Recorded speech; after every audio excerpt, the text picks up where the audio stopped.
This show is sponsored by SeatGeek. SeatGeek makes it easier than ever to buy and sell sports and concert tickets.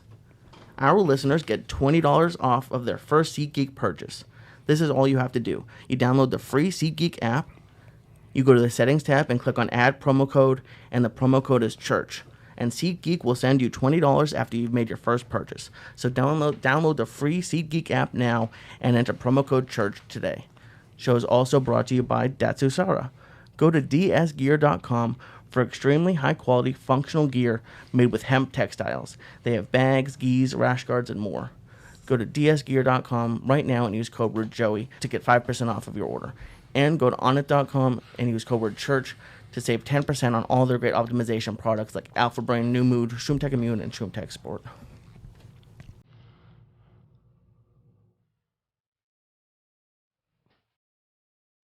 Oh shit, motherfuckers.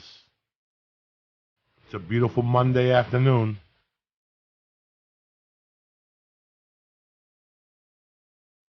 Monday, June 13th. The day the devil was buried at sea and stabbed in the neck. OJ's alive. What are you gonna do? It's the church of what's happening now, bitches. Lee Syatt, Matt Baker, BJJ, and Uncle Joey here direct on a Monday. Smooth afternoon.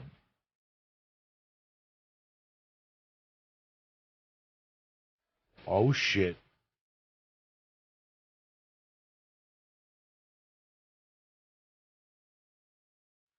You can't get by me, cocksuckers.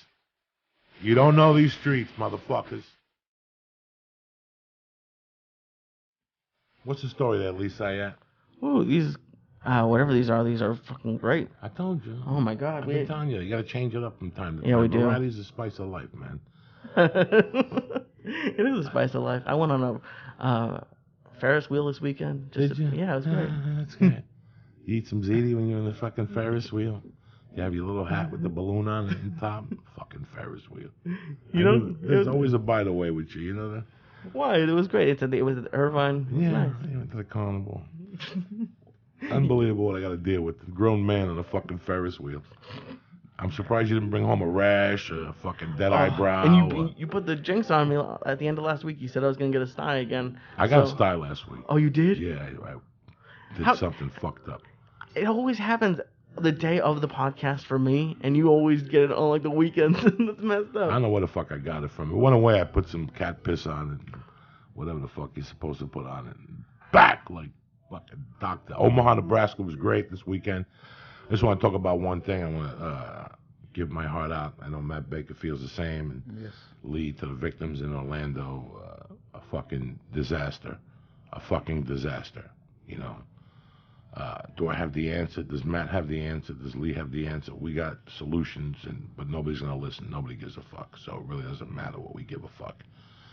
Right now, the important thing is that the souls get to the right place with Godspeed and that they're blessed and whatever the fuck comes with that into the next world. It's very sad that we live there and, here's the United States of America. We pay taxes.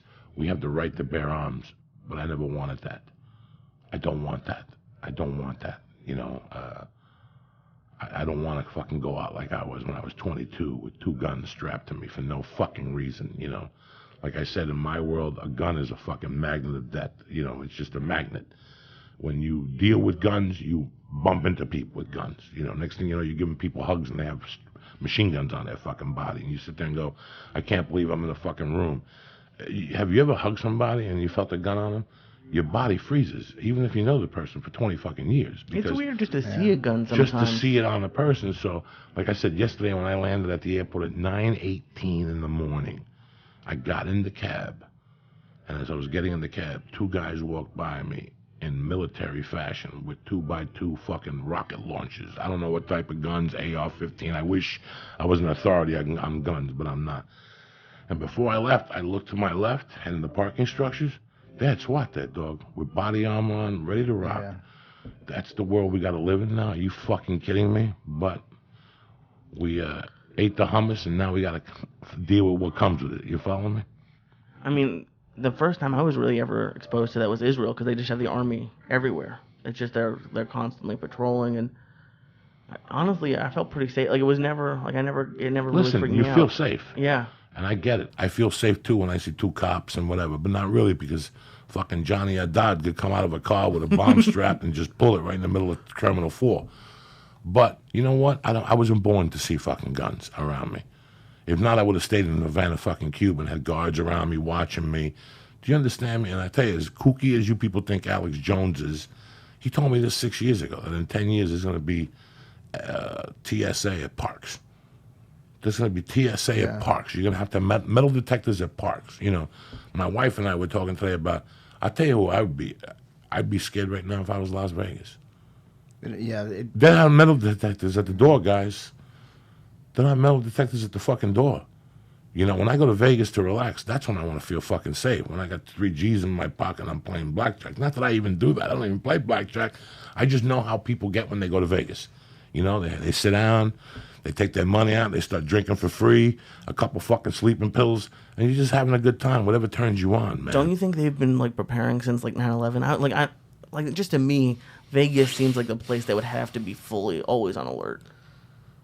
Well, that's the city they want to get to. If you Right. talk to like Larry, who's very in on that stuff, he'll tell you that that's the city they really want to get to, because there's a lot of money. There's something that goes through Vegas, something that they would love to shut Vegas's lights out. And let me tell you Right. something. 30 years ago, Vegas was under scrutiny. And I never trusted Vegas, and I have stories to back those things why I never trusted Vegas.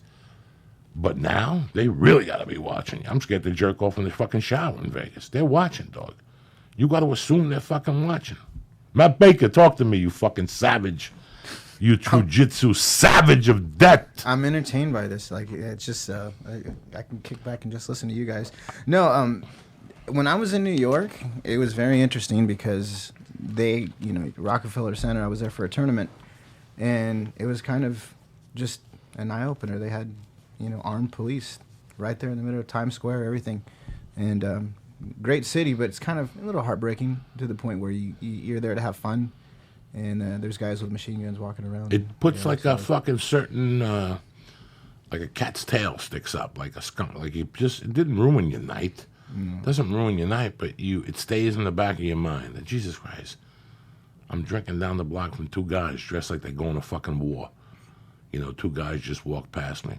From time to time, people fucking inspire me. Sometimes it's music, sometimes it's a basketball player, sometimes it's a UFC fighter. I was always baffled with Bruce Lee as a child. And I was there when he was alive. And I used to hear all the talks, and I used to go to Chinatown, buy all the booklets. And he used to talk about this Jeet Kune Do shit. And not that it's shit, I'm just saying. He used to talk about Jeet Kune Do. And for years as a young man, I thought about what it took to take what you thought was important and sell it. Look at things and go, why don't, it's like now in grammar school. Did you guys all use a compass in grammar school? The one that you put the stick in and you spin around? Did you use one? Yeah. Did you use one to create a circle and a yeah. circumference of a circle? I use it more for drawing. Have you ever used the fucking thing again? So if you were going to start a school, the first thing you go is, listen, take that compass and shove it up your fucking ass. I don't want those things in my class. A protractor. All that shit. You know what I'm saying? Like, there was just so many things you learned in grammar school right now that you, as an adult, would go, what would you do different? Well, I needed to know more about geography. I needed to know more about English. I needed to know more about, whatever, but fuck social studies or whatever. Something that you didn't think was important to you. Everybody has that. If you talk to anybody about, with me at comedy, if you said to me, do you think it's necessary for me to go to a comedy school? No, I think it's necessary for you to learn the basics and then get on stage. That's it. Just get on stage. I don't want to know nothing. I don't want to know, you've been doing it for 2 years. Let me see your set. I don't want to see nothing. I've seen 1,000 fucking sets already. All you need to do is get on stage till your fucking eyes pop out. When is that? I have no idea. I've been doing it for 25 years. My eyes haven't popped out yet. So I don't fucking know. So I meet a guy like you who's interesting to the fucking max because you're well-behaved, you're mild-mannered, there's no fucking tattoos, you're a Christian, you're very sweet, and you've gotten your black belt under Jean Jacques. When did you join Jean Jacques? When did you become whatever with jiu-jitsu? What year? Yeah, I trained 2 years before I went to Jean Jacques, just bumping around, just trying to figure out something to make things work. And it was October of '96 that I claimed that date because he used to give out these cards. And I remember getting October '96, and you would go in there and they would like check it to make sure you were official. And, so I can claim that particular time. But I think it was actually going there a little bit. I used to drive there and train on Saturdays. And, that's probably where I would say was my official Machado run. So you've been a 20-year Machado guy. Yeah.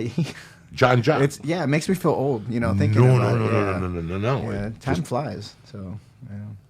And when did you open your own school? Around 2003. It was kind of an accident how it went, but I'm glad it worked out. So. Was there anybody else from Bakersfield at that time teaching jiu-jitsu? I think everybody at that time, they were trying to adopt jiu-jitsu. Like a lot of schools were you would have a karate school that would start a jiu-jitsu program or they weren't calling it jiu-jitsu. They were actually calling it more like grappling.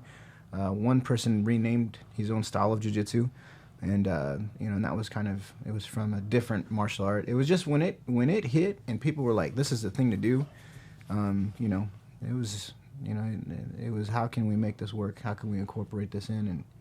And so a solid jiu-jitsu school like what we see today, there wasn't really any of that going on. There wasn't any good opportunities to train consistently, regularly. So I would go to this guy's house over here or go over there and then try to over there. They're doing a little bit of this on Monday and maybe, sometimes they meet up on Friday. So it was really hard to find adequate training. So the answer was, go to LA, or go to one of the major hub cities, and at the time it was kind of just, it was scaled down to the Bay Area or Los Angeles area. Unfortunately, Bakersfield's not far from Los Angeles, so just drove over the Grapevine, the first place. Fortunately, the first place that was really, on the radar was Tarzana, Jean Jacques and Tarzana. So at the time, Hinato Magno, who's the gentleman that runs Street Sports now, or the professor, the master that runs Street Sports. I don't know what he's calling himself, but I would just say Professor Hinato Magno. He was actually the first black belt that I was actually getting a lot of instruction, and then Jean Jacques would come in, and he would bounce around because I think they still had the Redondo Beach school. So, keep him busy over there and then going back and forth, and then shortly into the mix. I still remember Jean Jacques' first lesson, and to believe it or not, I'm visualizing. I remember what he taught, but I'm thinking he was even teaching it without a gi. Not that Jean Jacques teaches a no-gi school or anything like that, but I think it was during the time when he was kind of prepping towards Abu Dhabi, and that's when he had his great moment in Abu Dhabi. Shortly after where he got most technical fighter and choked everybody. It's amazing that Jean Jacques School is like Seattle to my comedy career, because you guys have yourself, Eddie, Todd, and Austin. There's a lot of black belts that I hear about. The cop that hangs out with John. Yeah. Jean Jacques has a lot of black belts that have done well on their own, or I don't even know. So it's really weird how with Seattle, when I came from Seattle, it was Brody Stevens and Josh Wolf, and a bunch of us came down. There's still a bunch of us that are still here, and it gives me a sense of pride that I'm affiliated with those guys. Like I had Brody on last week. I talked to Josh every fucking day on the phone. It's really weird when you see the growth of you people. Like I remember Eddie saying once to me, I remember Alberto when he was a fucking blue belt. We used to hang out at tournaments. That to me, that's like, wow. Like now Alberto has 3 fucking stripes. You have a couple stripes on your butt. Like this to me is like this Saturday. It's my 25th year doing comedy. Nothing has bothered me more than this date. Just because it's 25? My 50 year. When you turn 50, men have a breakdown? No. When you're 40, you're supposed to have a breakdown? No. You're supposed to have these breakdowns in life. Nothing has affected me. This date on Saturday probably means more to me than anything in the world. And I would have felt the same way if I had nothing going on, just because I didn't think I was going to do anything with my life. Never mind 25 fucking years. When you look at your jiu-jitsu career, you got to say 20 fucking years. That means that if I gain 300 more pounds and Matt Baker lets me get on top of him, you give Matt Baker 15 minutes and he'll figure out a way to choke me out. Yeah. As patient as can be, without even breaking a sweat. He'll move, he'll do this. I could even start with both fucking hands on his collar. He'll even give me the first choke, and I guarantee I don't know about that. Matt Baker could get out of it. I guarantee you. That's what a black belt is. That's why I bet my money on Nick Diaz that time, Nate Diaz. No, that was awesome. I respect jiu-jitsu. When I see, in the beginning, I would drop on people. People could just get on top of me. Watch this. And within 3 minutes, they were fucking choking me with one hand, and I would just flat, like, I'm breathing heavy, and I was on top. I'm having a nervous breakdown. I was on top of you. You look at you. You didn't even break a sweat. Your gi's a little messed up. What about Javier Vasquez putting you in side control? Oh, on the floor that time, yeah. And you're what? You're like 100 pounds heavier than him? Yeah. And you couldn't get up. Oh, try getting out of Matt Baker's side control. I'm sure. I give you a fucking $5 if you get out of Matt Baker's. You think a building's on top of you. That's what sticking with something is. Sticking with something, guys.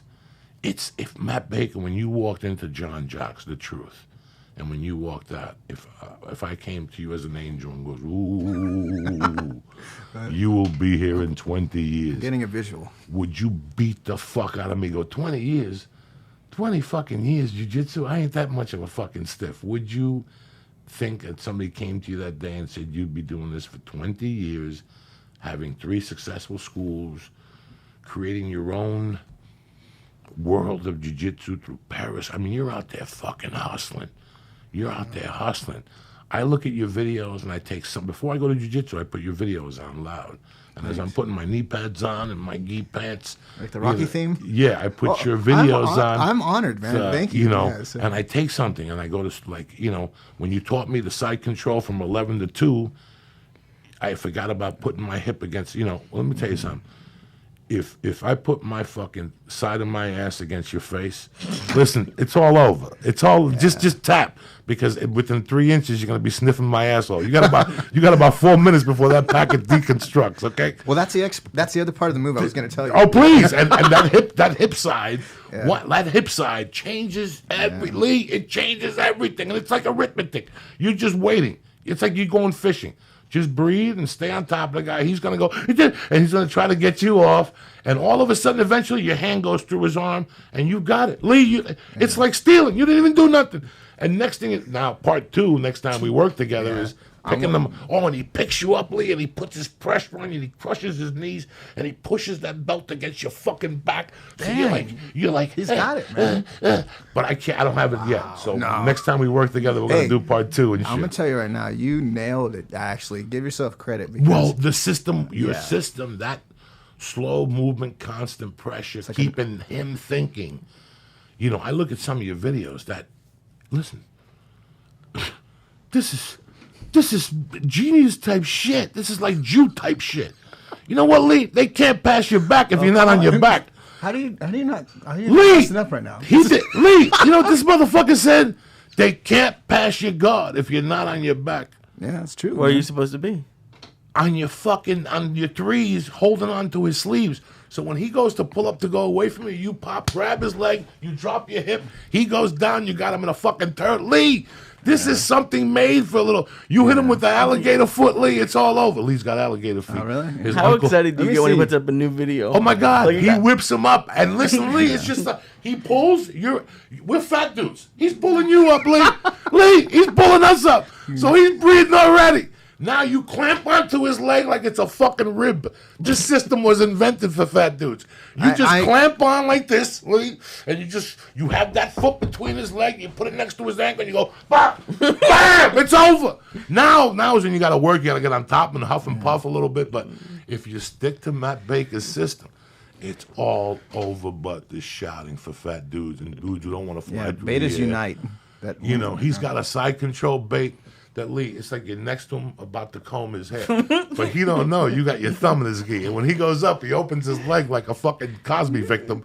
You slip your leg out, boom, you're in fucking mount. Lee, this shit is fucking simple. I'm retarded. And I'm telling you this From, you know, these people who go to, you ever get these white belts that come to your class and all of a sudden like, I've never done jiu-jitsu before. And all of a sudden a black belt's like, he's got him on an arm he's a bar. freaking because liar. these people watch videos. I can't learn like that. He's made videos that I could learn. That's a fucking video. You know, you have like the leg lock 101. I'm not ready for all that shit. I ain't gonna lie to you. That's too complex for me. And I don't even need it. Yeah. I don't need it right now. I don't need it. You teach it to me and I know how to avoid it, but I don't need it. And this is what I'm saying, people. Sometimes there's people who translate something to the tiniest degree that you go, oh shit. It's like Pacino in that football movie when he takes the kid out and he goes, listen, it's 5 o'clock. Your mom's calling you for dinner. You got one more play left. Remember?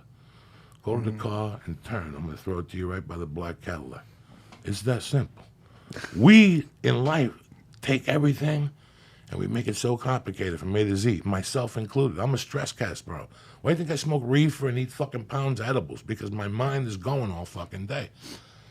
He's made a system that is so fucking easy. You know, we work together for 45 minutes. I go home. That day, I got a jiu-jitsu magazine in the mail. I bumped into the guy, gave me a free subscription. I open it up. There's a picture of you. I'm fucking blown away. I'm blown away, you know. And then I turn my computer on. I got fucking Periscope. Listen, I ain't gonna lie, no, but I don't have Chrome on my computer. I don't know how to turn it on. And between us, I don't want it on. Just leave it off. Chrome just gets motherfuckers in trouble. You know what I'm saying? You get Chrome, and now you're seeing shit that you're not supposed to see. So I can't catch your Periscope on the computer. I got to catch it on the phone. So sometimes I'm out, you know. Well, thank you. Well, that whole I'm new to all this Periscope stuff. To be honest with you, It's the future. Yeah. If you're not doing jumping jacks on Periscope and you're a fitness trainer, you're slipping. Yeah. If you're not showing them your little diet in the morning, you're slipping. People want to be involved. People, remember when we were kids, Jack Lane used to come up in the morning at 9, and you do jumping jacks with Jack Lane, and the whole country did Jack. People will do that again if you give them a good product. If you tell people, listen, at 10 to 11, I'm going to come on Periscope. Let's do a 45 minutes kettlebell workout. You know what? Within a month, people are going to call you and say, listen, I'm coming to your house with a fucking check and my retarded kid and my fat fucking wife. You're training everybody. Well, there's a follow me? combination, yeah. It's amazing when you give to somebody from your heart. You're giving. When you do those Periscopes with the Mexican hats and fucking mambo music in the background. I paying attention to that. Dog, I'm a fucking cop. You understand me? I'm a criminal. I watch everything. I watch a purse. I can watch 10 things at once. Well, can I say why this whole thing started? Okay. Well, first of all, inspired by you because you are the king of Periscope. Okay, so let's just Brody Stevens. I come in second. I'm his understudy. Well, I gotta say this, man. You inspire a lot of people. Wow, you guys inspire me, man. And the whole deal is, you know, I'm gotta admit I'm catching up to this because you know I'm in my 40s. I'm gonna use that as an excuse, and at that age, you're just trying to stay above water with all the technology stuff coming up. So I started doing the Periscope thing, but the main thing that I wanted people to be able to ask me questions and me to answer, and it kind of started off that way. And it got to the point where I had a lot of material to work with. Like, okay, cool, I can answer this. All right, I'll answer that. Because what I want people to have the answer to these concepts because realistically, most videos, if they're not flashy, they kind of get overlooked. But the whole thing is the simplicity is why it's successful. The things that I'm trying to do is I'm trying to solve the stuff that happens all the time to people. And there's always an answer. So the whole Periscope thing was intended for people to be able to ask a question and me just route off the answer real quick. And that's what I wanted people to see happen. But, you know, the questions come in a little bit slower and then the jokes go up a little bit higher. So just trying to, you know, someone told me not to be too serious. And then now my daughter's telling me to be a little bit more serious because I'm embarrassing her. So it almost makes me want to try harder to embarrass her, but maybe. How old are your daughters? My daughter, Boomerang, Kylie, is 17. Going on. Do they go on Periscope? Are they watching what you're doing? I put her on Periscope. I have one of the Jiu-Jitsu gis is actually named after her, and you know, so I have fun with that like any dad would do. I put a little hidden notes and stuff, you know. So sometimes people might be doing a move that's actually named after one of my kids, and they don't realize it, you know. And it's just it's an inside joke, but it's fun, and the people that know about it, they like, oh, man, you know. You got to assume. This is any intelligent person, which you're very intelligent. You have to assume that your periscopes, yeah, they inspire a dude like me. But what you're really doing is, there's 2 guys in South Dakota that are 160 miles from a fucking Brazilian. Yeah. Never mind a jiu-jitsu school. You know what I'm saying?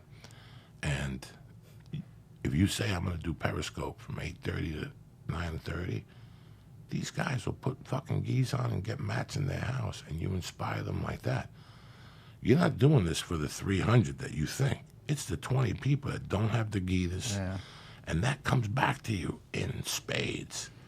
If you tell people, I'm going to be there at 9 o'clock, after I teach my fucking hour-and-a-half class and get beat up by fucking purple belts and do an armbar 80 times for the 80th fucking time, I'm going to get on here and work with you guys for 30 minutes. You're going to help a lot of people. And it's amazing that 8 years from now, you're going to be at a tournament. Some guy's going to go, you know where I learned that? After you see him tap somebody. And your heart's going to fucking stop. You're going to go, Jesus. I learned that on Periscope. Someday a UFC fighter's going to get his hand raised, Joe Rogan's going to interview him, and where'd you learn that crucifix that way? I've seen it from different variations. Are you Russian? No.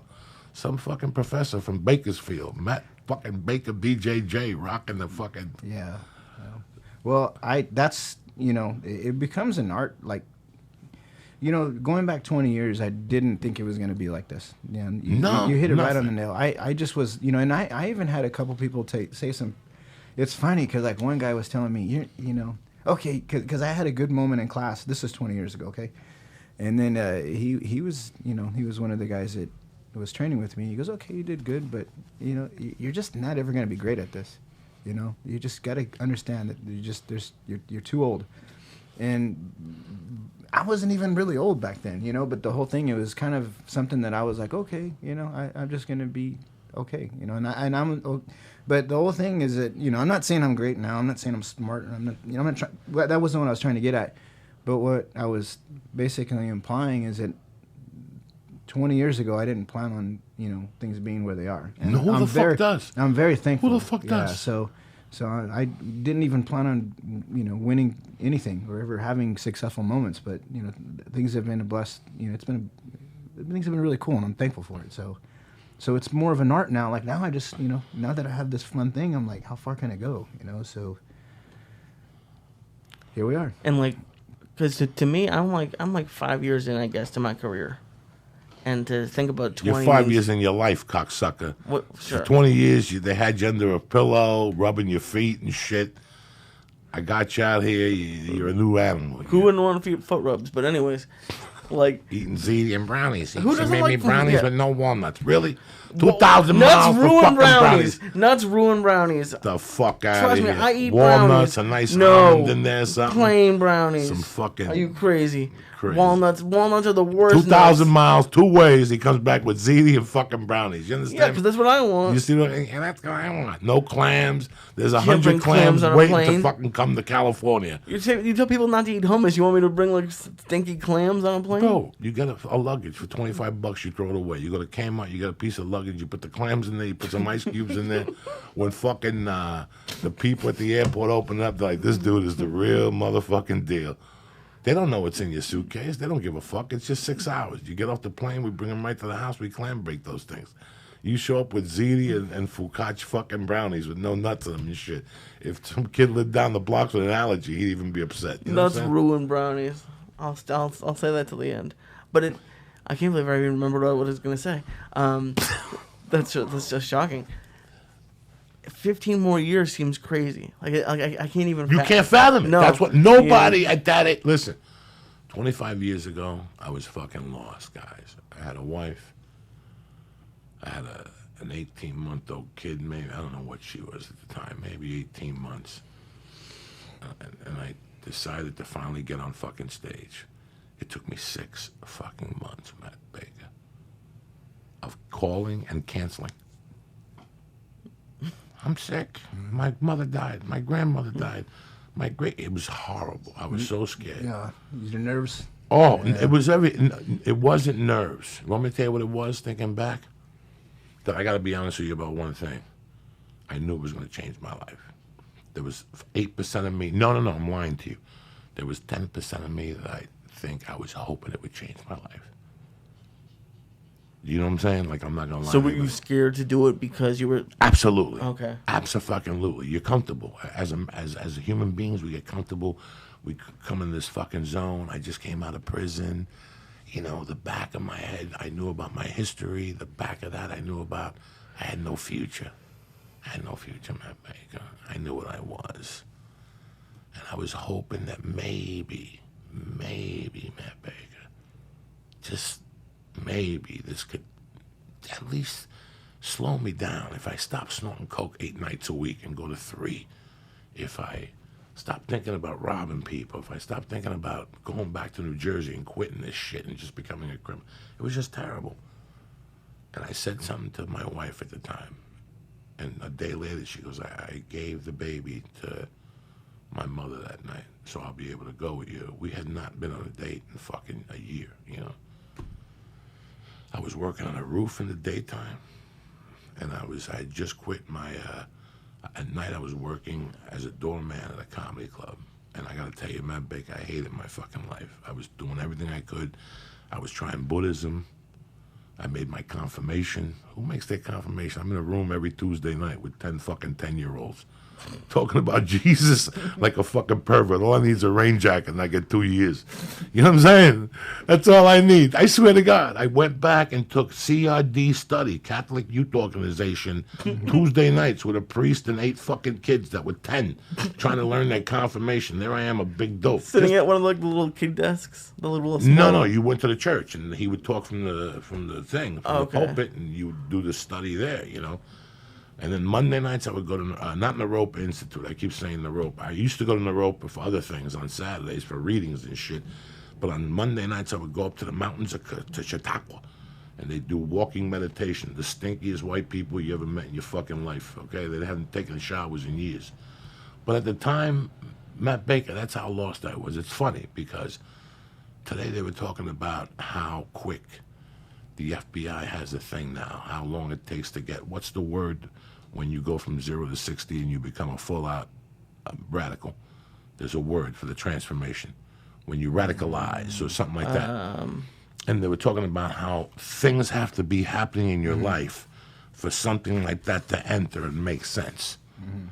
You know what I'm saying? Like you go through a divorce, your kid don't want to talk to you, you know, your dog got hit by a car, your job puts you on part-time, you know, you're weak, all of a sudden you're mad at Hillary, all of a sudden you're mad at Donald Trump, and next thing you know, next thing you know, you're fucking eating the hummus, and some dude's whispering in your ear, I got the answer. You know what I'm saying? And all of a sudden it sticks. And I can't believe that at that time, at my life, nothing was sticking. God forbid 10 people would have showed up with bazookas and said, let's take over a country because your life's not gonna. I mean, that's how weak I was mentally, looking back at that. And as much as I hate this woman, I thought about how she put me on the spot. She had already made a commitment to give the kid to her mother, and she had already made plans. She was excited. So now my balls were held to the wall, guy. I couldn't back out now. So at that moment, I fucking read that Judy Carter book, and I wrote fucking 3 minutes of material. And I still remember driving down there, what we drove, you know, what I felt like, because I knew I was going to walk through a new fucking door. But I didn't want to, in a way. You know what I'm saying? Like, I didn't want to. And Matt Woods was the headliner that night. It was an open mic. And I was going to ask you if you still remember, like, your whole... Yeah. Not even close at that time. It was something about Godzilla. I think something stupid about him coming out of the Hudson. I think. I'm not even sure at that time if I had developed that. And I went up there for 3 minutes, and when I got off, I got great applauses. And the owner of the club said I had good presence and that I had to work at my material. And then Matt Woods came over. He was a Long Island guy. And he was like, keep coming back here. There's something there, you know. And I remember leaving there like in shock. Like physical, psychological, spiritually, like I had arrived. Like I got baptized. That was it. Were you worried you were going to bomb? Is that what you were most worried about? Or were you worried that you were going to do well? I was worried I was going to find the answer to all my problems. And while I was there, before I left, some guy got me a gig for $5. Thank that guy. And I went and did that gig and did well. And then I was just walking on a cloud. Now I didn't know what to do or how to do it. I just knew what I wanted to do. So I went up again in August at a Denver Bronco function, but John Elway didn't show up. So it was just the other fucking Broncos, some rookies and shit up in Greeley. It stunk like death up there. But the guy got me 2 gigs. I did that gig, then I got another gig for like $50. So it was just really amazing. And then in September was when I cracked. And my wife said, you should go back to New York and see what you want to do. And I went to New York, and I went to do comedy, but I didn't do comedy one time. I did everything but fucking comedy. And I went to the clubs at night and just watched the open mics, and it scared the fuck out of me. I went back to Colorado, and then as I got to Colorado, the local paper had a contest, a comedy contest. And how can I not go down? People were calling me up, going, hey, man, go down there. And I'm like, fuck. Fuck. Do you think it was a mistake to go to New York? Should you just stayed in Colorado? For those 2 weeks? No, I had not been back to New York for 6 years. It's really weird how your life works out. I had not been back to New York for 6 years. I was turned off completely. I didn't want to go back to Jersey. I never wanted to see those people again. But at that point, I was so fucking lost. I said, let me go back there and walk those streets. I ended up going back, kind of hooking up with my stepfather, seeing my friends, and then I broke the news to them, and they kind of laughed in my face. You know what I'm saying? Like, I'm going to try stand-up comedy. They were like, oh, that's great. Do another line of coke. You know what I'm saying? Like, we were just partying then, and all of a sudden I dropped it on them. And I went back home in that contest, and I won the first round. I think I won the second round, and then I got my wife. I went home one afternoon, and my wife had found a loan, Matt Baker, that I took, but I paid real quick. It was to flip a car, and she wanted to get separated. And I was like, Matt Baker, I heard, you know, those when you see movies and Jesus shows up, you hear those organs and shit. It was something like, I love my child. But this was what was in my way the whole time. I knew it. I knew I didn't want to be fucking married. Not to her. There was nothing there. There was nothing there. It was 2 kids who evolved and became something else and then realized this ain't for me for the rest of our lives. But now we got this kid, and then whatever happened, happened. But this whole week I've been struggling with the fact that I don't know what made me stuck with it. Like, when she left, I was fucking brokenhearted. And I just kept getting on stage. Then I met girls and I did drugs, but next thing you know, I was getting calls for gigs, guys. Not big money gigs, but not like the Improv. I mean, fucking Lee, you would giggle. The play Jimmy Abeda used to get me fucking gigs everywhere for $40. Like at bars or something? Like a bar, but I had gotten every Tuesday night for the first year. This is what saved me. Every Tuesday night, I had to go on stage and come up with new material. That saved me. I had that job for 18 months. That turned me into that that's like going somewhere 2 times a week and rolling for an hour with a black belt. You'll get good because there's certain things you got to do in that room. It's the same fucking customers. It's the same people. It was $15.95 and you got a steak and a baked potato and fucking you got a comedy ticket. Same type of people went every week to get the fucking $15.95 steak because it was really a $30 steak during the week. So that's a lot of pressure because if you're not coming up with something new, you're going to let you have it. Lee, I remember one time I put on the Madonna cones way before you were even thought in your dad's pants. This is 19. When were you born? 88. Oh, so you were 5. Madonna was huge in 92. But she did one song where she had cones on her titties. Yeah. Remember that? And I came out with the cones. Please tell me you have a picture, because no, that would be great. Of me or Madonna? No, not Madonna. Please, come on. No, I came out with the cones on my tits. Oh, okay. It was just a year, and what saved me was that my friends would come to the show, and they would giggle. I had a really, I knew people. I lived in Boulder. I went to prison in Boulder. You know what I'm saying? So I knew motherfuckers, dog. I went to prison in Boulder. I did. That's where they locked me up. You want me to lie to you? It's just the things that we stick with. So, do people? Well, okay. So, in the process of writing now, this is kind of interesting. So, how do you come up with material now? I mean, was it observational? Observational. Yeah. You know. I mean, it just kind of.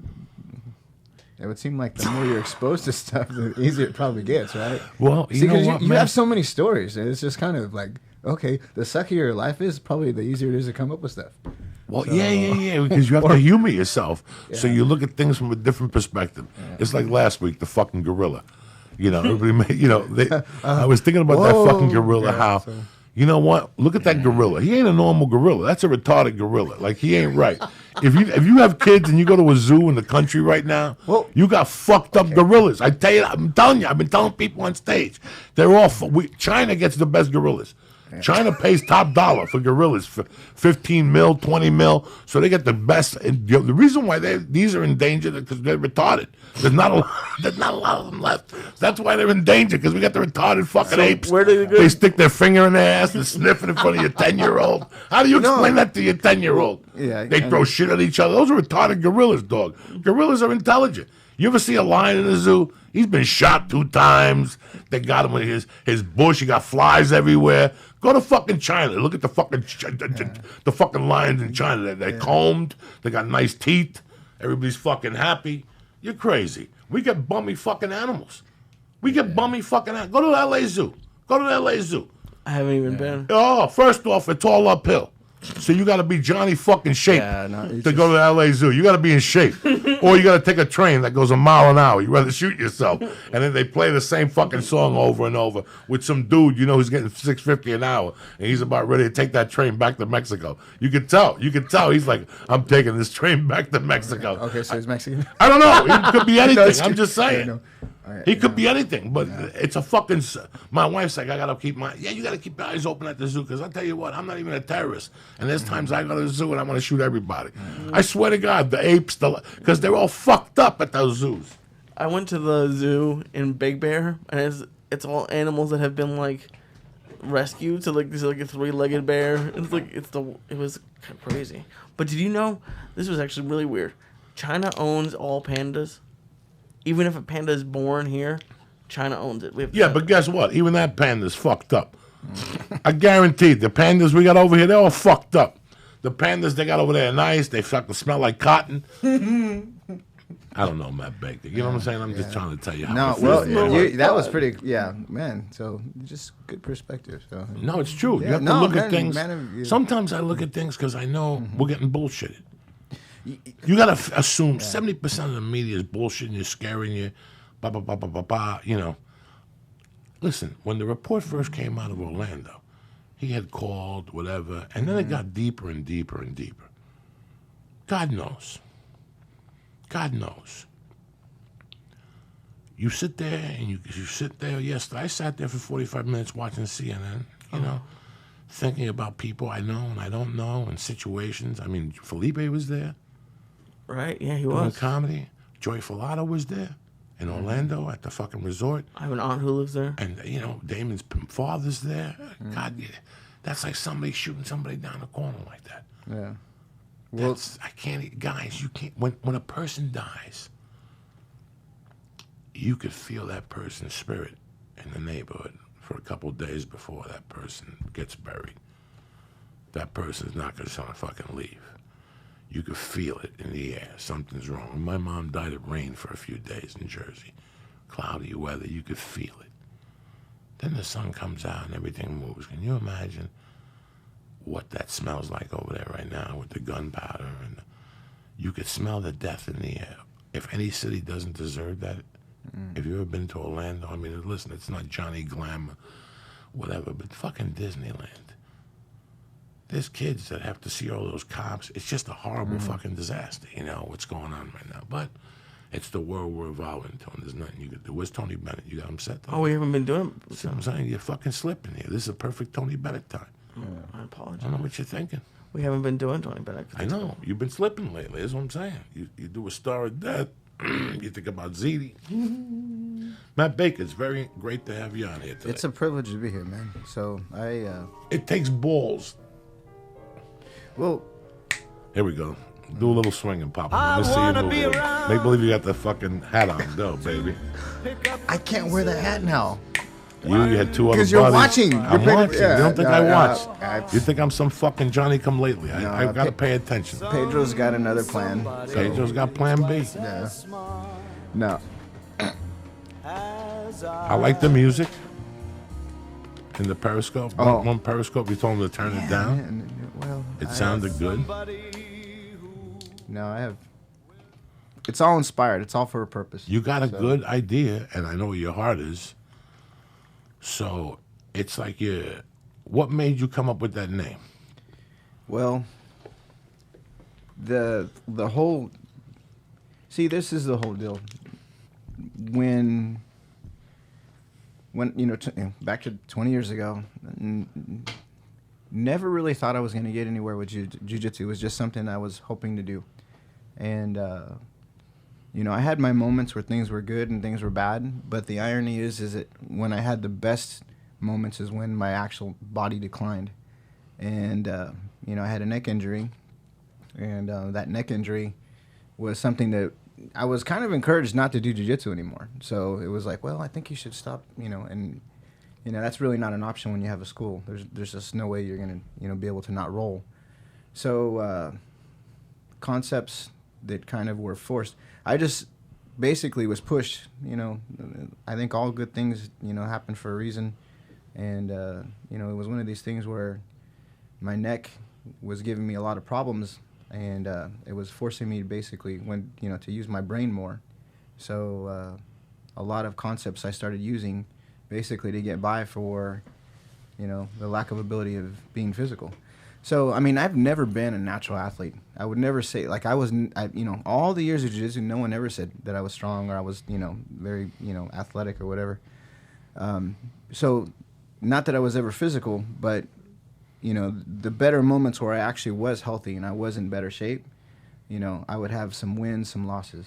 And then, every once in a while things were, there was some good moments. But then what ended up happening was, it got to the point where I really couldn't even do a push-up because this neck was bothering me, which, the same thing like Chris Weidman when he's going through, so I guess he's got to get surgery. He had it, right? He had it. It's a pretty common thing because, wrestlers, they're pushing with their neck, and I would say I was actually probably being more physical in my earlier, ways of playing jiu-jitsu.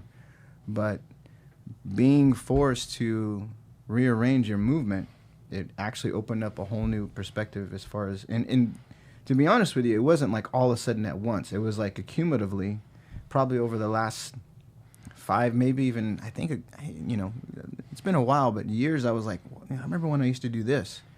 And this was easier for me, and I didn't really, I didn't really have a bad moment when I was playing this way. And then I had another season, because you have these moments where things are going well for you, and then things are going bad. And what it boils down to is it's trial and error.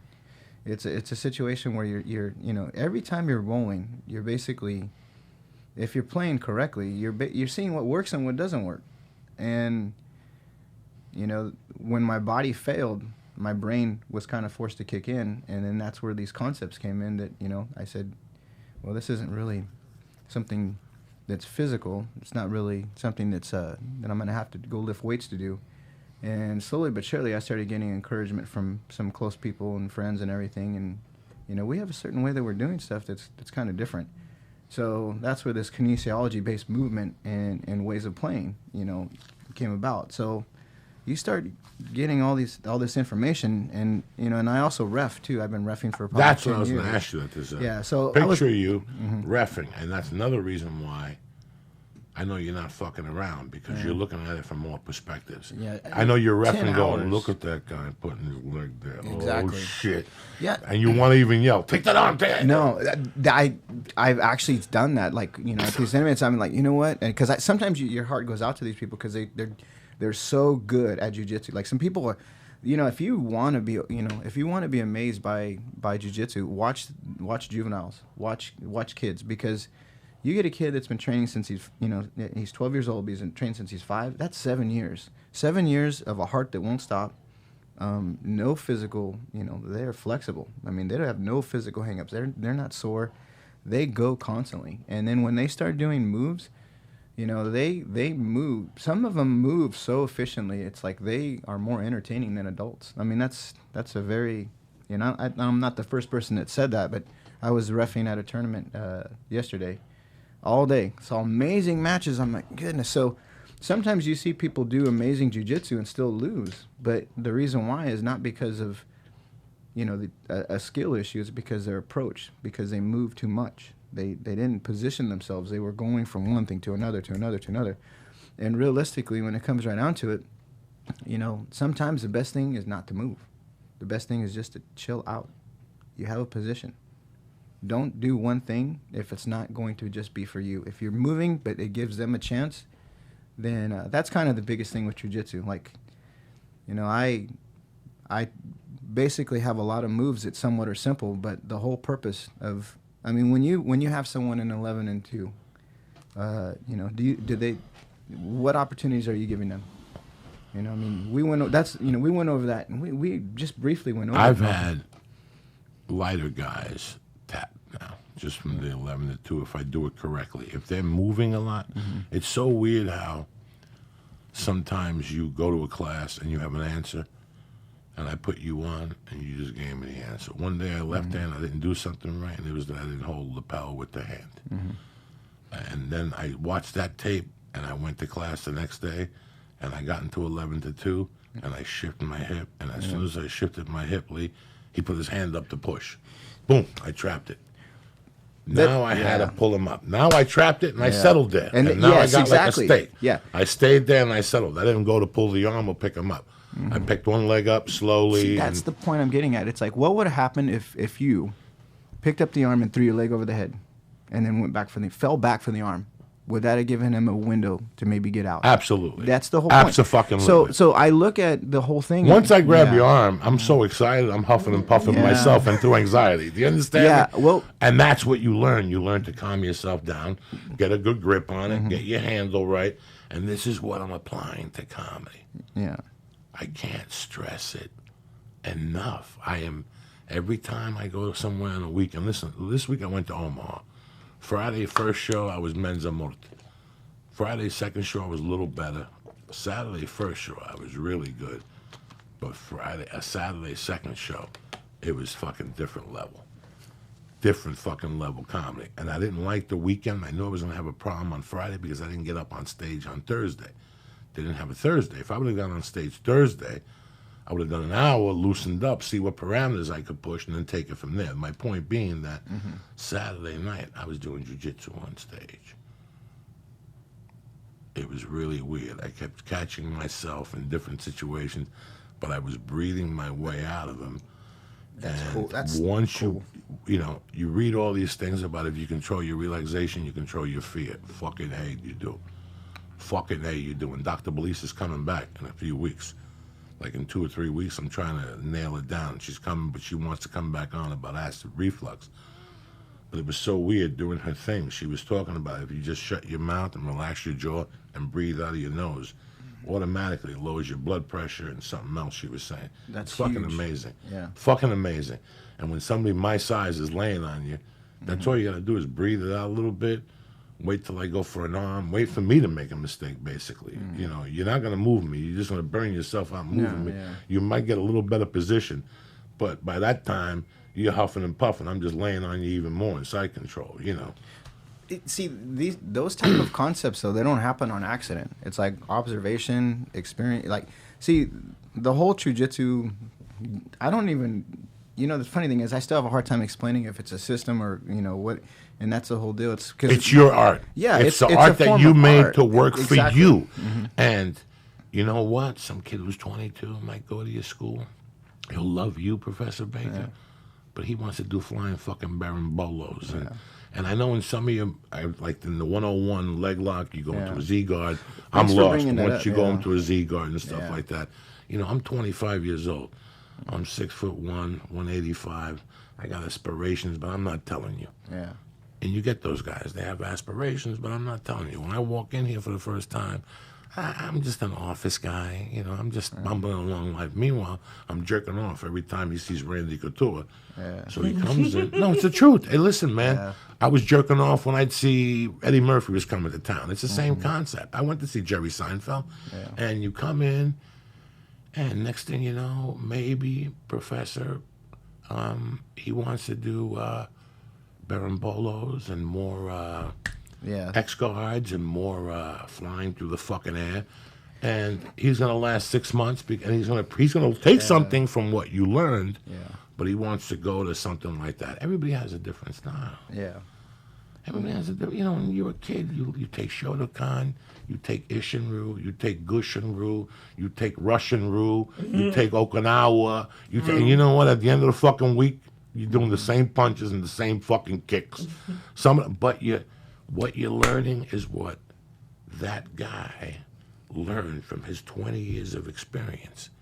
And he cut the fat out of a lot of shit because he knows what the percentage rate is. The first time you and I spoke, you spoke about something that you talked to me. I'm a basketball player. Listen, a dunk is 100% move. When I'm a team, I'm in Africa looking for 7'8" dudes. Listen, come here. All I want you to do is get the ball and slam it, okay? Yeah. I'm gonna give you $20 million a year. You can Do bring the the whole layups. family over. No more shooting people for milk. No nothing, sky hooks. Okay? No more nothing. We're gonna fucking do this right.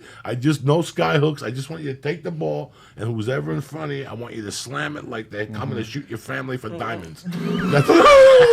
Okay? That's it. Yeah. This is fucking it. So that's what when you spoke to me that morning about percentage, I go, oh, this fucking guy is coming at me from my language now. Well, I see. The whole thing is, I want people that are look. One guy came up.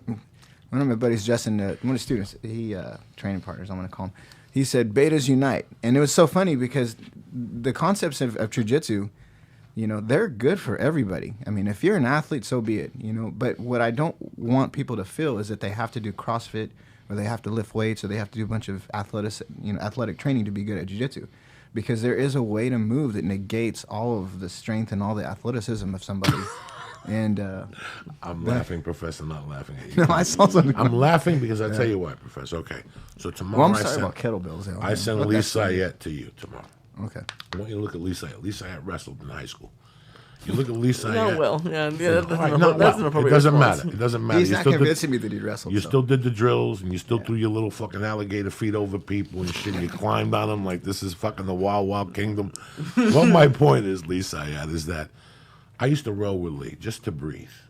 Okay, if Lee takes you down on a takedown, and by mistake, because this kid wouldn't hurt himself, he lands with that fucking little Auschwitz shoulder of his.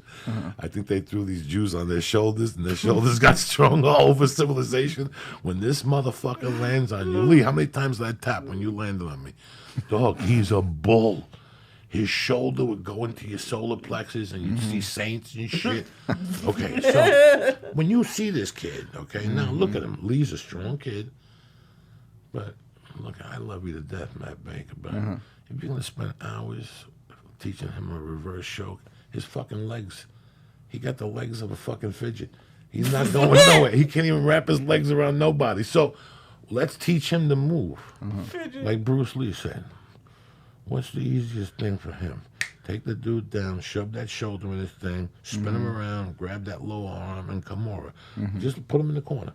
Yeah, for a month you teach him how to choke, but you're wasting your time. His percentage of getting that choke with his legs before the guy grabs that alligator foot and panics and taps is fucking quick, okay?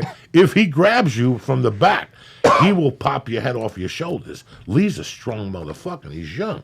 When he grab you by the gi and shit, just manhandle But I you. have T-Rex arms. I can't choke No, anybody. but those arms are jiu-jitsu perfect. Ain't nobody arm barring you. They got to bring stilts to fucking arm bar you, unless they got an extension. You know what I'm saying?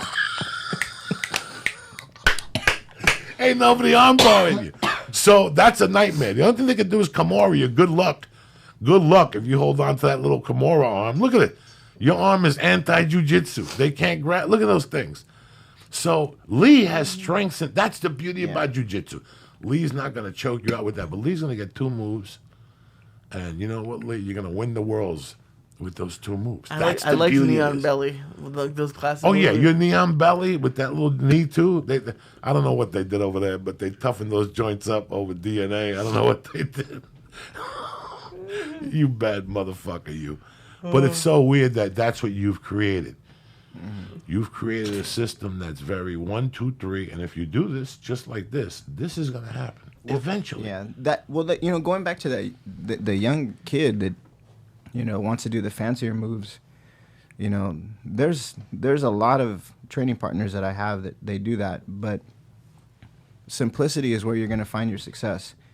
And, part of the problem with the modern jiu-jitsu game is it's based on your grips.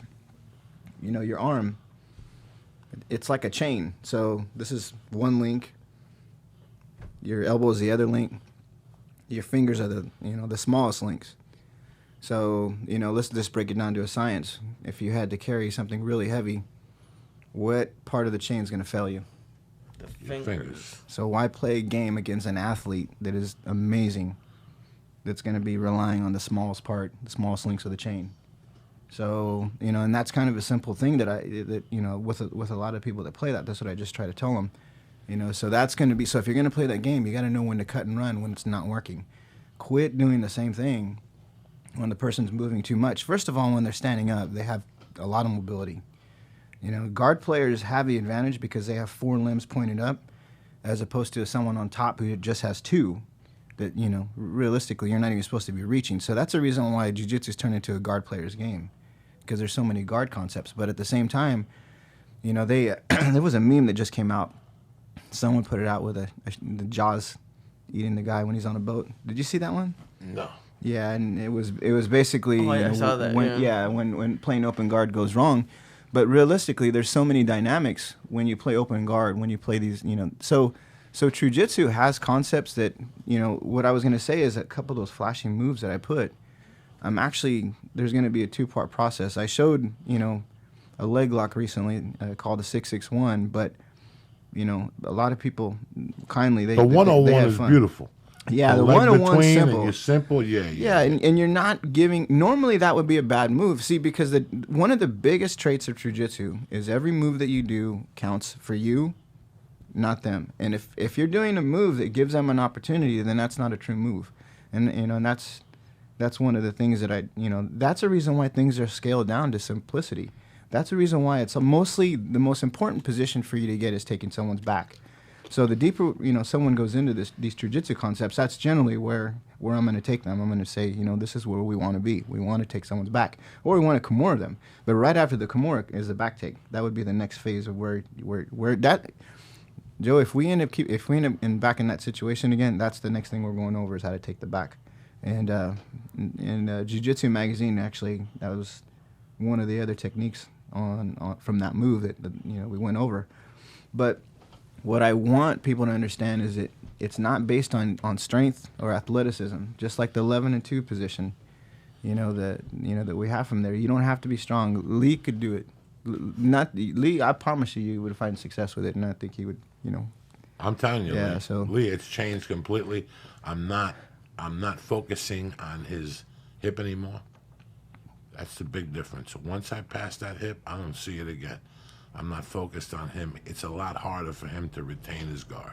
He's got to go 138 fucking degrees compared to 6 degrees. No. It's not going to happen. The match should end with either you keeping him there or you tapping him. And if I get his head looking the other way with this side of my gut, it's lights out. Yeah. He's stuck there for a couple minutes. Unless he's a high-level blue belt. I've been thrown to the other way. Not yet. But I've struggled with them. They've gained position some way or outlasted me or whatever. But that's concept. We need the next chapter. Yeah, because we've only gone over we only went over 1 page of it. Yeah, not even. So, I know you got 29 fucking pages. I just didn't want to saturate with you these video clips like that. Figured I need to hands-on experience. All that stuff really. Yeah, so much. There's only so much I can see on these videos that I'm putting out. To be honest with you, I'm not putting out. Like most of them are a minute and a half because I've done longer videos in the past with the other projects I've done, and people they kind of lose their attention when it's 3 minutes long. It's like it's too much. But when I do little snippets, I'm trying to build I'm trying to take them down a road that will build up a game for them. And the thing is that just like with 11 and 2, there's a lot of positions from guard that are the same. Like they're just is ironclad, they're not going to get out. Once you have them here, and that's the whole deal. Once you have them there, then it's like, okay, don't move a bunch. Just what you want is you want someone when you approach them and when you roll with them, as soon as you make contact, you connect, and that's just it. like they're already in trouble. You taught this thing on one of the videos where even if they sweep you, you have Disconnect. momentum. Disconnect. Yeah, see, because a lot, very interesting. See, there's connection is not. People are starting to get that more, but there's also disconnection, and in the whole jiu-jitsu library of things, it's not about any one particular thing. It's about all of them. Connection, disconnection, framing, course pressure, course leverage. It's all of the elements that you hear about jiu-jitsu, because there's many things that you do in the game. That's the beauty of jiu-jitsu. It's so dynamic, but you got to know when to do them at the right time, because that's where a lot of these people lose matches. And I've, like I was saying earlier, I've actually like talked to someone and matches done. I go, man, you know what? You're awesome. Please don't stop, because they're like heartbroken, because you can tell. They worked so hard. They put their life on hold for 2 months for this tournament, and then they still came up short. And it was like, you know what? You are so good. You're actually better than the other guy, but you just did too much. You should have stopped right there. You went to your mom and dad. You asked for $20. They said yes. So then you kicked it up to $50, and now they said, "Oh, forget it. You're not getting nothing." And that's what you did. You just took it a little too far. Less is more. And like I said earlier, it's like. I think if I didn't have that, this hiccup with my neck, which I've managed to figure out more now, I probably would still be trying to like crush people and slam people and force moves. So it was a blessing, like when Bruce Yeah, Lee in the movie. yeah, Remember the movie? They fucking made that story up. He was in the hospital, crippled, and he wrote the book upside down and shit. Well, that's what you did. You took a bad situation, and you turned it into something good, which some people give up. Some people turn to something else. That's the impressive thing. And you came up with that. No. I watch your videos, and it's so weird how for the last 2 years, my secret hobby is watching jiu-jitsu videos. I go from watching matches, I like Haji Gracie's matches against the guy up in Romulo, and that's one of my favorite matches because it really taught me the real spirit of jiu-jitsu. It's very slow, and it's a pressure game. And before I lose this fucking weight, you got to use this weight. And after you do jiu-jitsu 10 years, a guy that weighs 120 should weigh 200 on you if he's doing the right fucking thing, I watched the Henry Atkins tape. Yeah. Last week, he talks about a pressure game or something like that. The lady, Dr. Belize, sent me one of his videos. She goes, look at this pressure game thing. Everybody has a different art. I'm impressed with it. I look at you guys and I try to connect comedy to that, like how you're holding our attention through jiu-jitsu. You know how hard that is for some people to actually watch somebody teach a move? There's 1,000 arm bars. Type in arm bar on YouTube. There's got to be 2,000 fucking pages of arm bars. And your videos stick out because you've broke it down to a layman term. Like, my God, I don't know what they're talking about with wrestling. I have no idea. 531,000 videos. On the arm bar. Yeah. What does that tell you? What does that tell you about this fucking art? Let's pretend some of them are doubles. Oh, yeah, and some of them are like... Let's pretend some of them are triples. One of this is like a crazy girl. Let's give it a low number. Let's say 100,000 variations of it. There's 1,000 white, Chinese, Brazilians, Martians, people translating their armbar. Well, the hidden art of this game, that we're talking about is to do stuff that people don't understand, that they don't see. They don't. It's hard. The jiu-jitsu stuff. Do you think that I could have, if I hadn't grabbed and showed you the move or kind of position it, do you think you would have caught on to it without feeling it? No. That's the thing. It's like it's so hard to translate stuff on video, and that's the other thing that I'm, that I notice. It's like I'm putting videos out that one may not be the flashiest, so may get overlooked, but I think the people that are maybe, paying attention to it are the ones that are wanting results. They're wanting results and they're wanting to get past problems that they're running into. That realistically, I've been there. That's a whole. Let me ask you something. Yeah. When you talk about percentage, okay, percentage jiu-jitsu, so we can break this down for people at home. What's the best submission of the year this year?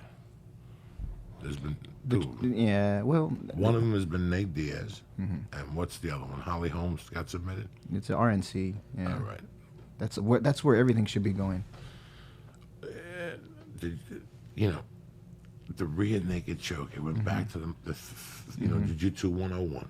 Well, the three most famous performances that I use as an example, and I hate to name drop, but you know the whole thing is. So when I'm talking to my students, this is what I tell them: if you're not going to listen to me, and that's fine, you know, because every once in a while you'll see younger guys that just kind of like, oh gosh, here we go back to the back takes, and I go, look at. What was that? What the most iconic person in jiu-jitsu? What's his main thing he does? You know, well, what do you see Hickson do? Oh, a lot of pictures of him taking the bag. Whenever Jean Jacques had his greatest performance, what was he doing? Abu Dhabi, what did he do? What's his iconic picture? Oh, he's taking someone's bag. You know, and then that young kid that now is considered pound for pound the best in the world.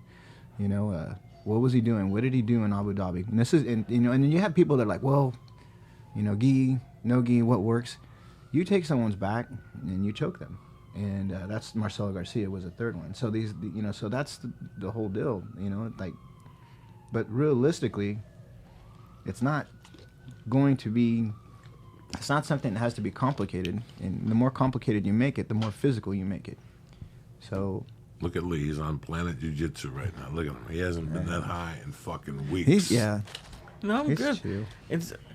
I was wondering what your like most common questions are that people get, because like when I started jiu-jitsu, even though I had a small wrestling background, I really had no knowledge at all. So I would have had 1,000 questions. So what do you get most questions about? Usually how to get out of submissions, how to get out of like bad positions, like I'm stuck in a mount, or how do you get out of a guillotine? How do you know what? So I think because when people first start training, you know, they feel frustrated in the sense of they're getting beat up a lot. But, you know, there's certain simple things that you can do that realistically they negate everything that, you know, you're having to deal with. So if you're in someone's guard, probably one of the simplest things to do is never put your hands above their belt line. Because if your hands aren't above their belt, then you're out of range of their attacks. Like all the submissions that people do, it's from things that are in front of someone. Like if you are looking at someone, you're in their guard, you know, and you know when you put your hands on the belt, right, that's going to keep your posture away to the point where they can't reach your neck enough to choke it. And so a lot of people go for like the arms or the underhooks, and you're saying that's the mistake. Well, if you're the top, like, you know, I think what happens is a lot of people, you know, when they first start in jiu-jitsu, you know, they end up in someone's guard, and the person arm bars them, or triangles them, or cross chokes them, you know, or does all those things. But all of those things that they run into, all of those attacks, they're only happening because they're in what we call the strike zone. Okay. So the strike zone is the area from the person's belt to their chest. And if you put your hands anywhere in that area, then you are in target range for them to attack your neck, or pull your arm across and go for the arm, or pull one over and go for a triangle. So, you know, that's like one concept, just simple strike zone, and that negates all the attacks that everyone can do from your guard. The other thing is, you know, the positioning of your arms, the way you have your arms framed. But if someone does a strike zone, and then if that fails, they frame their arms, then, you know, they're not getting caught. It's just the percentage rate of all the submissions drop down to 10%. So, as a matter of fact, most of the time, when the person's going for the submission, they open up their guard, and that gives the person an opportunity to go for a pass. So that's the other thing. You not only want to shut down or negate their opportunities to attack, but you want every attack that they do to be an opportunity for you to pass their guard. Because when the legs are apart, the guard is open. The windows are open. The only thing is that people, they maybe just don't get how their arm is. Because if I go underneath one of your legs, but I leave my arm out reaching, or it's slow, then the person's going to pull my arm, and I'm back in trouble again. Right. So the simple fundamentals of jiu-jitsu, you know, they negate so many things. I look at it like this. If you have a bunch of blocks and you stack them up, you know, I'm not trying to knock all of them. You know, I want to get the one at the bottom and pull that one, and then all the other ones fall on its own. So, you know, from being in bad situations at tournaments, and I'll admit it, I've been put to sleep, you know, in front of 20 students, and I learned how cross choke works from that. Listen, you know? If I'll you never don't get forget put that. to sleep, you can't put people to sleep. Yeah, You well, know, that's what people. Yeah. You know, I put athletes on here before, fighters. You know, and I like all of them, but I'm very intrigued with jiu-jitsu and the what are those people that fucking the translation of jiu-jitsu? It's either you, Eddie Bravo, Marcelo Garcia, and for a guy like me that I would never believe I'd walk into a jiu-jitsu place because I hate feet. And I hate the smell of rotten ass and all that shit and people sweating on me. I don't even like broad sweating on me. The only sweat I want on me, a monkey sweat. That's it. No other sweat do I want on Uncle Joey. But something about it intrigued me. And the reason why I have high-level jiu-jitsu guys on the show is because, you know, it showed me so many of my weaknesses at an age when I didn't know I had these weaknesses in so many levels, mentally, physically, and it made me work harder. It made me drink more water. It made me make up. This morning I had a meeting. I skipped breakfast. I had a protein smoothie with fucking fruit with almond milk. And then I went to my meeting. Usually I would have eggs at the house and bacon. Yeah, you make that almond milk protein. You could. Yeah. It tastes like ass. If you want me to sit here and tell you, every day is like I'm shooting fucking dice. I don't know what I'm doing. Some You days sell I it so good. I almost but was gonna get If some. you put the fresh fruit in, it tastes like ass. Yeah. If you put the fresh fruit in and you put the ice in and you smell the blender, you're like, Jesus Christ, what are they putting in these fucking raspberries and bananas? Man, you. So you got to mix it up a little bit. I Okay. take a couple CBD drops in my tongue to strengthen my bones. You know, I take a little baby aspirin to get my heart going. These are all the things I was not doing before jiu-jitsu as a 50-year-old. I was not looking at these little things. It opened up a world of weaknesses for me that I had to conquer for me to even make it to 60, which is breathing, anxiety. In the world we live in today, brother, what if 2-ton Tony Uncle Joey Diaz, after not washing his ass, after snorting coke for fucking 4 weeks, jumps you from the bushes and gets on top of you. And you don't even know what's going on in today's world with everything that's going into your fucking psyche. You know, if you know how to breathe and you lay on the floor and breathe it out and know that he doesn't have a knife, you have control of his leg. Yeah. Something to give you a little security. Lee, we had a discussion yesterday. What did you tell me? What did you tell me you were doing this week? Looking to get a gun? Is Yeah. Yeah, I mean, Okay? yeah. Every American this morning woke up and reevaluated his life, what weapon they should get. To me, between you and me, I would walk into a jiu-jitsu school today and reevaluate that weapon because that's going to be the most important weapon. You know what? If it's not jiu-jitsu, if you don't want to lay on the floor with fat dudes, walk into a karate school. Walk into a fucking anything, any type of martial art that'll teach you when you hear that bullet to drop to the floor, breathe, hold on to your loved one, and maybe it'll get you out of that situation. Because I hope it doesn't keep happening. I hope it doesn't happen here at home. But as a smart American, you have to assume it could happen at any time. You have to be unprepared now, guys. They almost had an incident, right? Yeah. Just This kid came in from Indiana. Yeah. Some 20-year-old confused looking to suck dick with a fucking grenade. You know what I'm saying? He had a lot of fucking guns. He was looking to walk into a temple and say, "Take my asshole. I'll give you all the weapons." That poor fucking bastard. His gay pride. Shove that Arab dick in my muffler.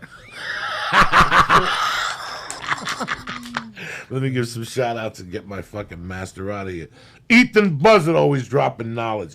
Sam Vega, Jeff Talaman, Tina Shendini's, Andrew Nandal up there in Nyack holding it down. Kenny Schaefer, Dead Squad ME, John Cutler, my main man, fucking Ookie Spooky, Creepy Weepy, her cousin, you know, everybody. I love you cocksuckers. Hope you're doing well.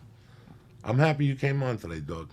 This was great. This is a dream come true. This was fucking You know? tremendous. See, yeah, like if I die tomorrow, I'm happy. Yeah, no. I wanted you. You know, man, just you impressed the fuck out of me. You impressed the fuck out of me because we were talking earlier about, you know, bad martial arts schools and good martial arts schools and what you should be getting from them. And again, I'm going on the spectrum here. I'm going on the spectrum between whether you want to join karate, savate, Muay Thai, sometimes you go in there to get in shape, which is what I like going. But I also start going over there to overcome my fears. I had so much fear of jiu-jitsu, being on the bottom and not knowing how to get out of the mount and what am I going to do. And now I know at least to breathe, and I throw my arm over and spin, and I throw him off balance, and I'm working with a deep half. I have a path now, and I think once you have a path, it gives you more confidence, but it gives you more confidence outside that. Like I'd say 1,000 times a day. I'm a little older, and by the time 5 o'clock comes, I'm shot. My mind, is out there. I got a wife, the kid, the whole fucking podcast. What weekend? Where am I going? I got to get a plane ticket. I can't do jiu-jitsu at night. But what I really like about going in the daytime is that when I walk out of there, my day has changed. My outlook has changed. Whatever I thought was going to be a struggle is no longer a struggle, because the toughest thing I'm going to do I just did. 10 hip escapes is fucking murder. You know what I'm saying? Would I rather get on stage and crack jokes for 5 minutes or do 10 hip escapes? I'll do comedy for 10 hours instead of doing 10 hip escapes. But the 10 hip escapes are a lot better for me, and it's going to make my comedy a lot stronger.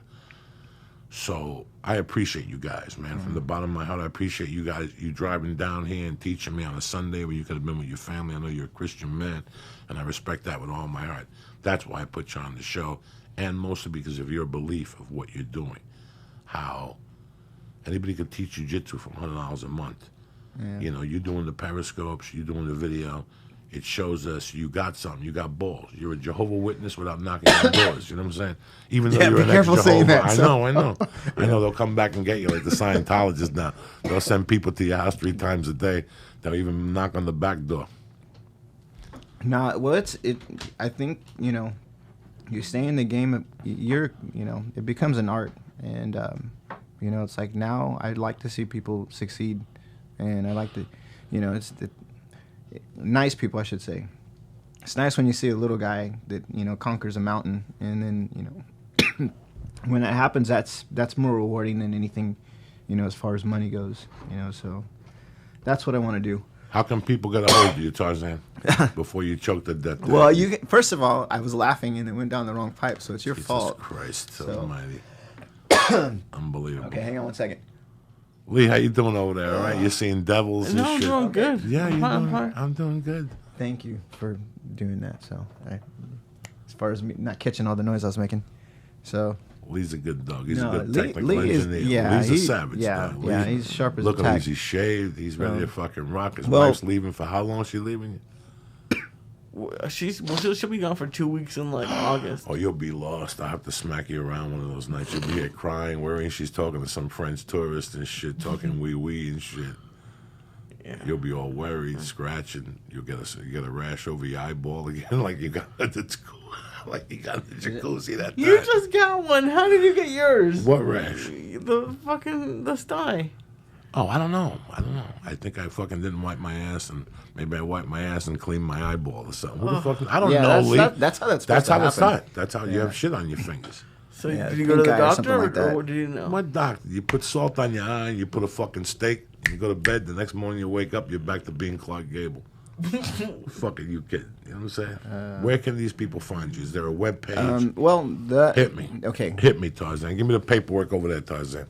Yeah. Thank you, sir. Do you need the Death to Zara too? The what? No, I got that. The information that they can see a lot of stuff on is the True Jitsu Revolution. So True Jitsu spelled without an E, so it's TRUJITSU. So the True Jitsu Revolution. Like you mentioned, Periscope.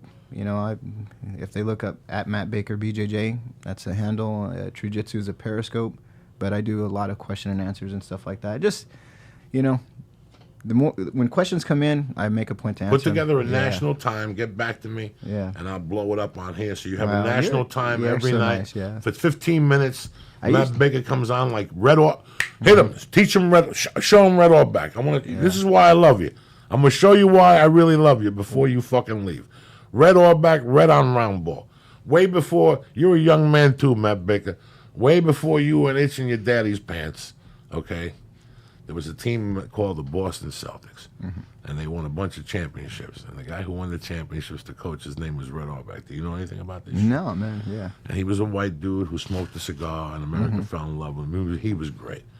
but he was very fundamentally sound.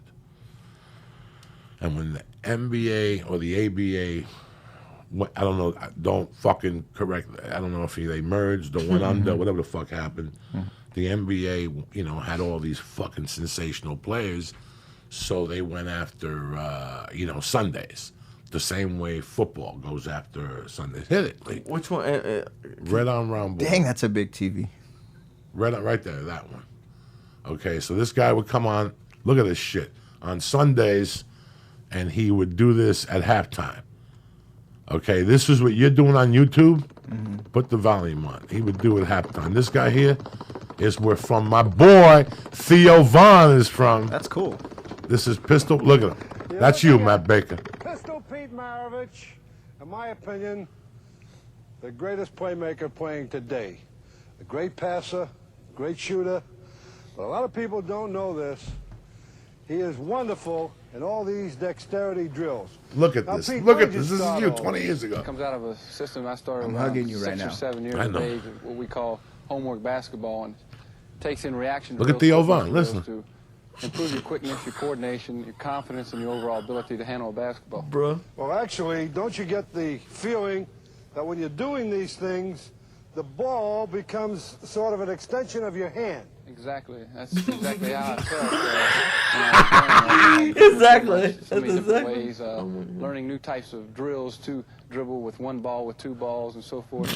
That I never really had to look at the basketball when I dribbled it, which improved my game from. Because his father would fucking beat him. And if he didn't win, he'd put him in the fucking shed, Pistol Pete Man. He drank himself to death, that poor bastard.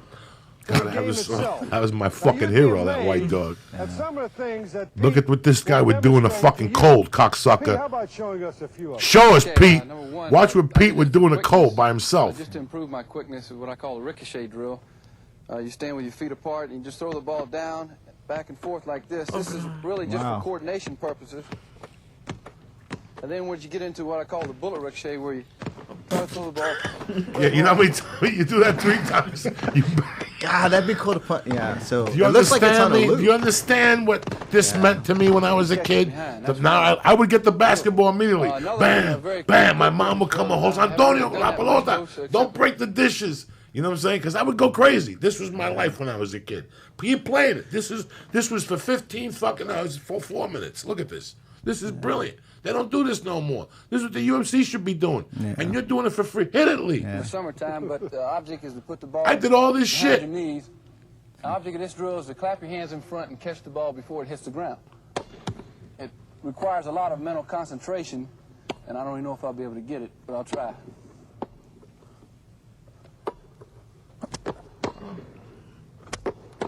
What? This dude is. What, yeah, Lee? Yeah. Well, he tried pretty good, didn't he? How about a couple more, Pete? Well, I could take 2 balls and show a short drill, which is just a short figure-8 drill, using 2 basketballs. What we call in rhythm and out of rhythm, then going around.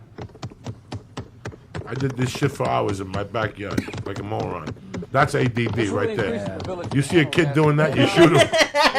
But that was me. When that ball is a couple inches from the ground, don't you feel real superior to the next guy, knowing that you could start He's a giving dribble away, from that like, low position? Genius Exactly, knowledge. Genius. Yeah, One just of the best that's moves I have, people. particularly as an individual, is putting the ball out in front of somebody. Thanks for as bringing they this go up. for it. That's kinda Do what I call inspiring. a stutter dribble, back over like that. I'm giving up jujitsu and I'm gonna play basketball now. It's the same No, concept, yeah. giving something out guarding there. him. You, I have you a know what you feeling do for me right that there I on a might be able to Sunday? get that ball. Every kid was in the But house all in my this name. dexterity Every practice, basketball he player knows was home right now. that he could And beat as my soon as this reaction. ended, you got that ball and ran to the court to do what they were doing. That's what you do with people today. Same difference.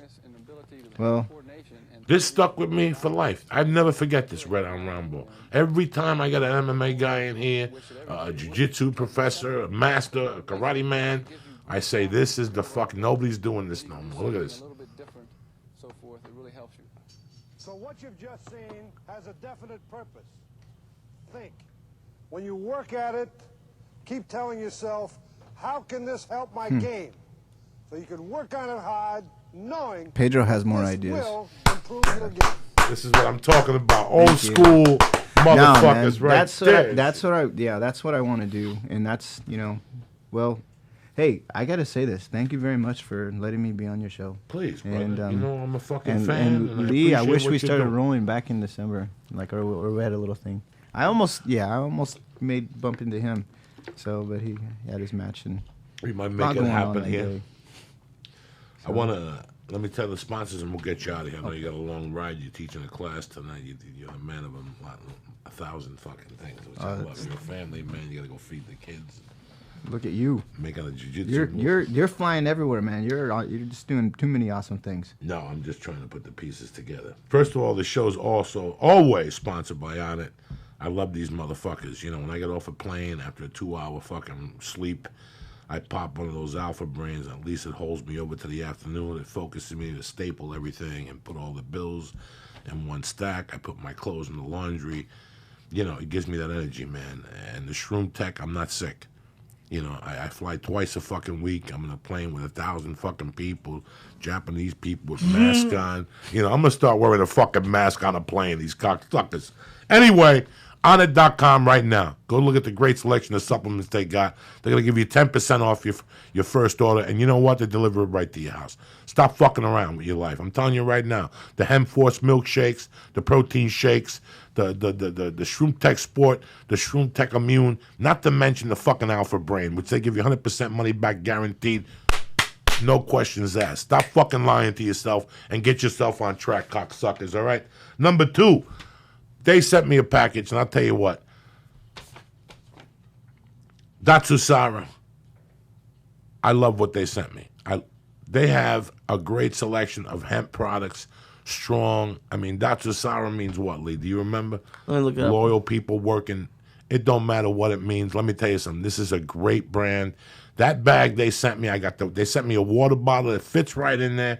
I put my nasal spray and my things in the other, the sweat towels I got in one pocket. I put the protein powder in a baggie and I put it in there. And in the other thing, I put the regular container of water just so I could put the protein powder in there. So after I get off the mat, in the bag they gave me a little bag that I could put my dirty rash guard and my sweaty fucking underwear in. So I have to drive home and at least I don't have to take a shower, showing my little Cuban uncircumcised dick and my fungi toe to all the guys at the gym. Okay, the bag is fucking. Listen, guys, go to. What's the webpage? DSgear.com. DSgear.com. That's D capital S capital gear.com. Go look at the great select. They got a fanny pack. I got everything in there. I flew this week like a fucking doctor and I fucked up. I told them I was going to take a picture and email it to them, and I forgot to. I feel creepy going up to people. I'm going to take a picture of me at the airport with a nappy sack on. What do you call them, Lee? The front pack I gave you. What do you call them? They're the fanny packs. The fanny pack that Rogan talked about on the podcast when Right. we were on there. But Datsusara is a great brand. The gi is fucking tremendous. And it means to leave the salary worker's life. You hear what I'm saying? This is the way Chris thinks. To leave the salary. What is it? It's I got no glasses, It's a Lee. Japanese word that translates literally to leave the salary worker life. Okay, that's what I'm talking about. Listen, go to dsgear.com right now. Look at the great selection. From the gi they have to the bag, I'm telling you right now, the bag they have a hooded sweatshirt that is tremendous. It feels like softer than, and it feels great. It's just got hot now. I can't be walking around with a black hooded skirt. Next thing you know, I'm getting shot in the fucking neck. You know what I'm saying? So anyway, go to dsgear.com right now. Whether it's a bag you want, a fanny pack. Listen, I don't give a fuck what they say. I got weed in my fanny pack. I got rolling papers in my fanny pack. I got fucking a vapor pen in my fanny pack. And you know what? It went through security. Don't tell them I told you, because then you'll put the feds onto me, cocksucker. Anyway, go to dsgear.com. Anything they have on there, type in church. Joey, Joey, and get 5% off, okay? dsgear.com right now. Press in Joey and get 5% off. I'm taking care of you. They'll ship it to you, the whole fucking deal. Tell them I sent you, all right? And number 3, I want to welcome to the show one of the fucking best. I'm hearing nothing but great things, Lee. What do you think when you use them? Tell me the fucking called truth, Lee. SeatGeek, and it's great. It's great for two things. If you know where you want to go, you can just type in like, okay, I want to go see the Dodgers or whatever. But I liked it because I was new in town, and they have when you put it in your city, you can just scroll through, and you're like, oh, these people are here, or these people are here, and it's really cool. And I also like it because like it shows you like where in what row your seat, like it's like you can like you'll actually see where you're sitting in some places, and like you can see by color where the more expensive or less Who'd you expensive go seats see are. with SeatGeek? I went and saw the Dodgers a couple times, and I went and saw a play. I went and saw what was the Book of Mormon. Look at you. Yeah, You're no, it's a regular great. fucking artist. See what I'm saying?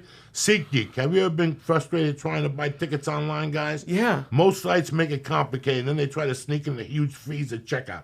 That's why you need to try SeatGeek. SeatGeek. They made it easier than ever to buy and sell sport and concert tickets. Okay, Lee told you how great they were. SeatGeek has taken over the work and hassle out of shopping for tickets. SeatGeek puts all the tickets available on other sites into one place so you save time and never miss a deal. Even better, every ticket on SeatGeek is given a grade based on value, so you can immediately find unpriced seats. And before you buy, you can use SeatGeek's detail maps, like Lee said, to see the view from your seat. Best of all, SeatGeek is always honest and upfront about the price, all right? Unlike StubHub, SeatGeek shows you the full ticket price from start to finish. No surprises, no by-the-ways with huge fees at checkout, all right? Now listen what I'm doing for you. I'm going to give you, my listeners get a $20 rebate off their first SeatGeek purchase. $20 off the first SeatGeek purchase. Here we go. To get your $20 rebate on ticket, download the free SeatGeek app. Go to the settings tab and click add promo code. Again, go to the settings tab and click add promo code. Enter promo code CHURCH, CHURCH. SeatGeek will send you $20 after you've made your first ticket purchase. Download the free SeatGeek app and enter promo code CHURCH today, not tomorrow. There's a lot of great things happening this summer. There's great concerts coming to your town. You always want to see a good baseball game in your family. Right now, go to SeatGeek.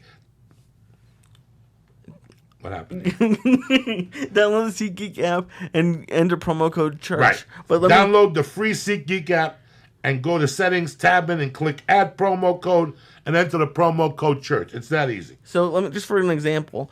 We're in Los Angeles. So the first thing I open up, Los Angeles Angels tickets from $3. Los Angeles Sparks tickets from $6. Let's see who's here. The Dodgers tickets from $2. Bob Dylan's here. DMX is here if you want to see DMX. So yeah, that just shows you can follow different people. Tully Quilly is here, but that's 19 plus. So, but yeah, it's pretty cool. Go to download the SeatGeek app right now. Enter promo code CHURCH, CHURCH. Again, I'd like to thank Dr. Sauer, and I'd like to thank Onnit.com for sponsoring. I'd like to thank Matt Baker at Matt Baker BJJ up there in Bakersfield. If you're in the area, drop in. He'll fucking talk to you, teach you a move on the arm. All right, that's how we roll here. Thank you for having me. Tremendously. Thank you for doing what you do, my brother. You're a true martial art master under Jean Jacques, the Lord that saves us. You're a savage. Lee, take it, cocksucker. Hit it with some. We're gonna play some nice Christian music from you right now. I discovered this band in 1987 when I did my little stint in prison. I used to hang out with these Christian brothers, and they would play this while we would pray. Hit it, Lee. Oh my. Let's go.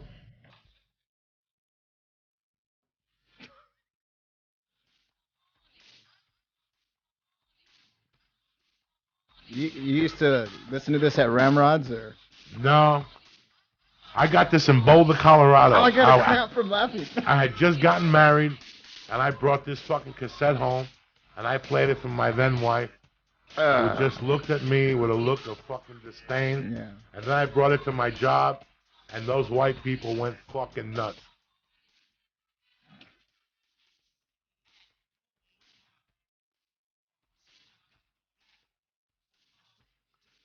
Oh my.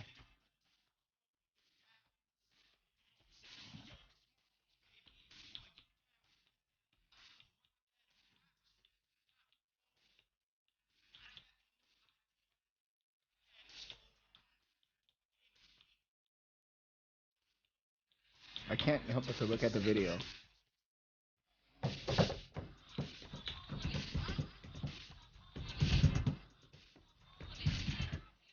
Oh shit. You ever see an Asian chick, like a Filipino chick, and you look at them and think of this song? All beat up. Oh shit. Fucked up feet.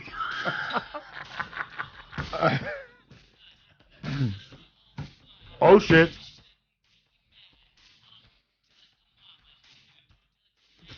That's just awful. That's just Beat up Filipinos. When he knew I got that ass. Oh.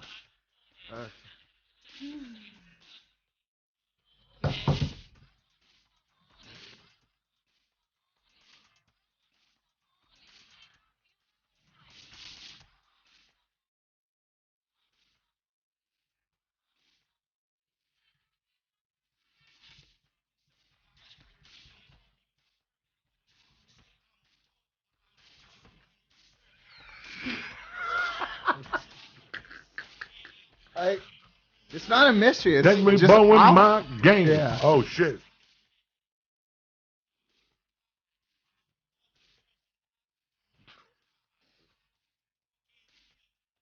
He's crawling on the floor like a dog in the video. It's just not.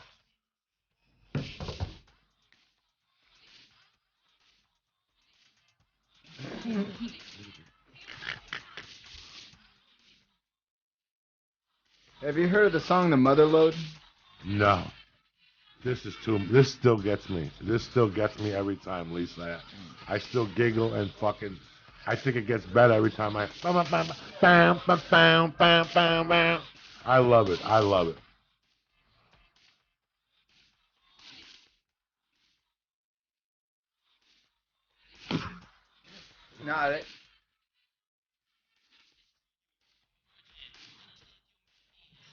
No.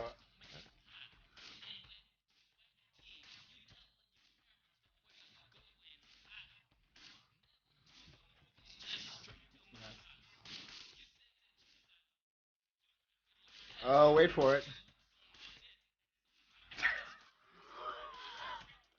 That was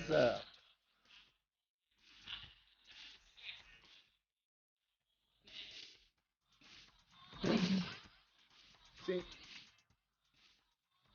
I worked in a country bar. Were they big fans? Yes, they were, and everyone would sing every line until it got to that one sentence, and then all the girls would like not say it. It was like that was just too far. I tell your parents that we're going out. Yeah. Never to the movies, just straight to my house. You said it yourself. You like it like I do. Put your lips on my pipe and suck my asshole too. Oh my God. I'm a dog in heat. Oh shit, a freak without warning. So, dun dun dun. Matt Baker. Me so horny. Me so horny. Oh shit. Thank you. That was funny. Oh. So this is